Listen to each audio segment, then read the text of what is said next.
नमस्कार दोस्तों, मेरे चैनल भक्ति भाव टीवी में आपका स्वागत है।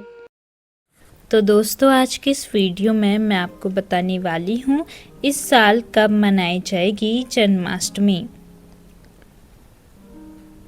बता दे पूजा का सही समय और शुभ मुहूर्त। सनातन शास्त्रों में निहित है कि भाद्रपद माह के कृष्ण पक्ष की अष्टमी तिथि पर भगवान कृष्ण का अवतरण हुआ है। इसके लिए हर साल भाद्रपद माह में कृष्ण जन्माष्टमी मनाई जाती है। भगवान कृष्ण की पूजा करने वाले साधक को जीवन में सभी प्रकार के भौतिक सुखों की प्राप्ति होती है। हर साल भाद्रपद माह के कृष्ण पक्ष की अष्टमी तिथि पर जगत के पालनहार भगवान श्री कृष्ण का अवतरण दिवस मनाया जाता है।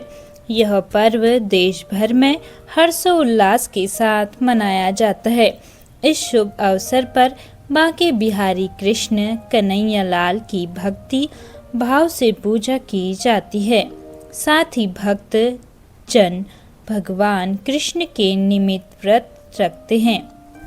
धार्मिक मत है कि भगवान कृष्ण की पूजा एवं भक्ति करने से साधक की हर मनोकामना पूरी होती है।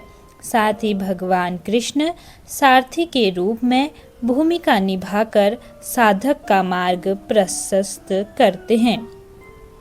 लीलाधारी भगवान कृष्ण की कृपा से साधक के जीवन में व्याप्त हर परेशानी दूर हो जाती है। आइए कृष्ण जन्माष्टमी का शुभ मुहूर्त एवं पूजा का समय जानते हैं। श्री कृष्ण जन्माष्टमी शुभ मुहूर्त वैदिक पंचांग के अनुसार 15 अगस्त को देर रात 11:49 पर भाद्रपद माह के कृष्ण पक्ष की अष्टमी तिथि शुरू होगी। वहीं 16 अगस्त को रात 9:34 पर अष्टमी तिथि का समापन होगा। भगवान कृष्ण का जन्म मध्य रात्रि में हुआ है। इसके लिए भगवान कृष्ण का जन्मोत्सव मध्य रात्रि में मनाया जाता है। श्री कृष्ण जन्माष्टमी पूजा समय सामान्य जन 15 अगस्त को भगवान कृष्ण का जन्मोत्सव मनाएंगे। इस शुभ अवसर पर साधक कृष्ण जन्माष्टमी का व्रत रखेंगे। वहीं 16 अगस्त की रात को 12:04 से लेकर 12:47 के मध्य पूजा का समय है। साधक इस दौरान जगत के पालनहार भगवान कृष्ण की पूजा करेंगे।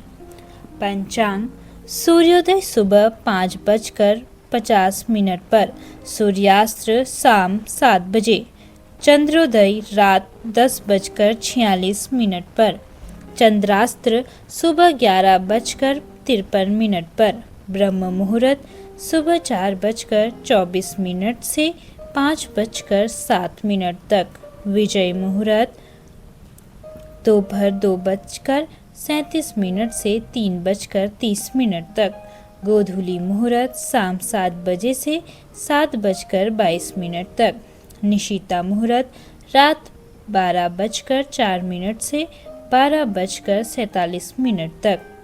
जन्माष्टमी से पहले घर लाएं ये चीज़ें, मिलेगी भगवान कृष्ण जी की कृपा।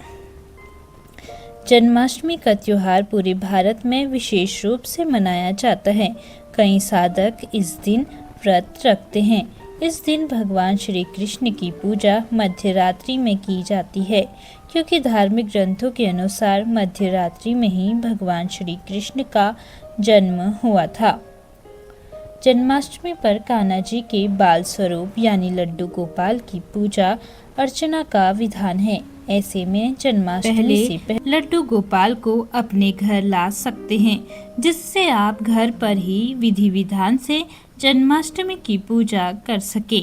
माना जाता है कि रोजाना विधिवत रूप से लड्डू गोपाल जी की उपासना व सेवा से घर में सुख समृद्धि का माहौल बनी रहती है शुभता।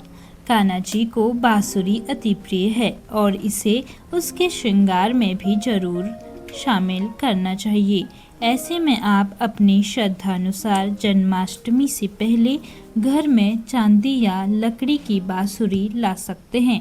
इसी के साथ आप लड्डू गोपाल को प्रिय मोर पंख भी अपने घर में रख सकते हैं। इसे वास्तु की दृष्टि से बहुत ही शुभ माना जाता है और इससे घर में शुभता भी आती है। शुभ है ये चीज़ें।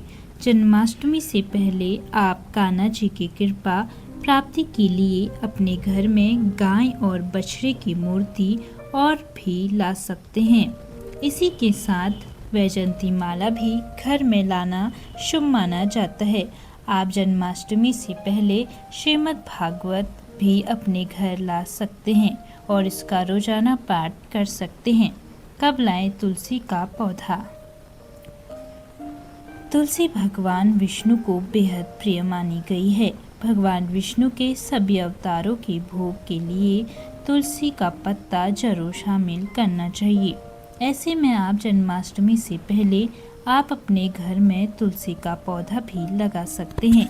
तुलसी का पौधा घर में लगाने के लिए गुरुवार या फिर शुक्रवार का दिन सबसे शुभ माना जाता है। इस खास वजह से आधी रात को हुआ था भगवान कृष्ण का जन्म। भगवान कृष्ण का जन्म मथुरा की जेल में आधी रात को हुआ था, जब अंधकार चरम पर था। कंस ने देवकी के 8वें पुत्र से अपनी मृत्यु की भविष्यवाणी सुनी थी। आधी रात को जन्म बुराई पर धर्म की विजय का प्रतीक है। कान्हा जी का जन्म धर्म की स्थापना के लिए हुआ था। कहाँ हुआ था भगवान कृष्ण का जन्म? भगवान कृष्ण का जन्म मथुरा में कंस यानी उनके मामा की जेल में हुआ था। उनकी माता देवकी और पिता वासुदेव थे। यह एक असाधारण परिस्थिति थी क्योंकि कंस ने देवकी के 8वें पुत्र द्वारा अपनी मृत्यु की भविष्यवाणी सुनी थी और इसी डर से उसने देवकी और वसुदेव को कारागार जेल में डाल रखा था।